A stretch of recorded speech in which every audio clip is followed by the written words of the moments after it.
What's happening, Panda Nation? Peter Von Panda here. Witness the power of this fully operational ice cube mold.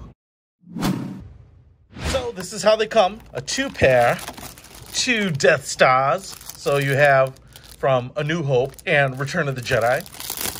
Just kidding. I think they're exactly the same. And I'm not sure, I assume these are from A New Hope because in Return of the Jedi, it was only a partially completed Death Star. Because these Star Wars, made in China, all silicone right here. And what I really like about this is that I think these are going to be fairly easy to actually use and make ice balls in because of kind of the way they're set up. So you can see here, the material is really thick. Ooh, there's even a little lip there, so you'll get that nice indentation on the ring. You can see there we have the deflector array, kind of molded in right there, and then lines, so you've got all the paneling. And then on this side, which this is the top, technically, I think, and this is the bottom, but we have the hole here to fill it, and you can see we have more of those panels there. There's also a little notch here. I wonder if there's a little aligning notch right there. There it is. So you would put those, and that'll keep it from twisting around. So just like that. All right. So once you got it put together like that, then you just fill this up until it kind of pokes through the top there, flush. And then I also like that the fact is that it has a flat bottom, so it should sit in your freezer nicely. So let's get them filled up. So I just pulled the mold out of the freezer, and we're getting a little bit of frost on it. Now I will say I filled it all the way to the top, and as the water expands into ice, you can see that I started getting a little excess coming out of the top here, and I thought that was fine. It didn't dawn on me that nothing's clamping the two halves together, so as it expands, it's also separating them. So I'm not really sure what this is going to look like, but you can see I'm getting separation all the way around.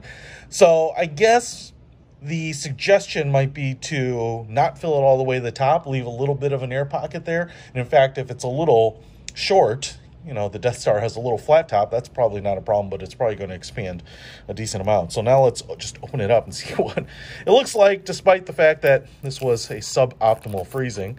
And, ooh, it's cold on the fingers.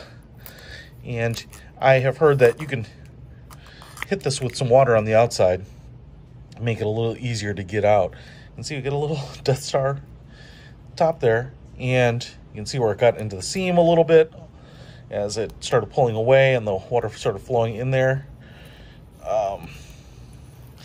It's the right shape. Sphere is going to be the easiest thing to get out as opposed to a cube or something with a lot of shape to it. Oh, look at that. Got a crack down here where it kind of cracked. It's not going to be the easiest thing to see because it's white on white background here, but we do have the deflector dish. Ooh. Scared you, and now I really cracked it, I think, but it doesn't look that bad.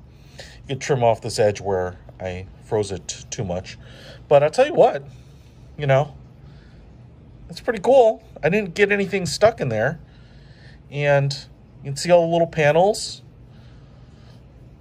And it's really a nice size. Look at this. This is a pretty big glass. And if I throw it in there for drinking whiskey, man, it really fills that up. And if you're not a Star Wars fan, you'll probably just think it's a big ice cube. But if you are and you want to see this Death Star floating in your drink, there it is.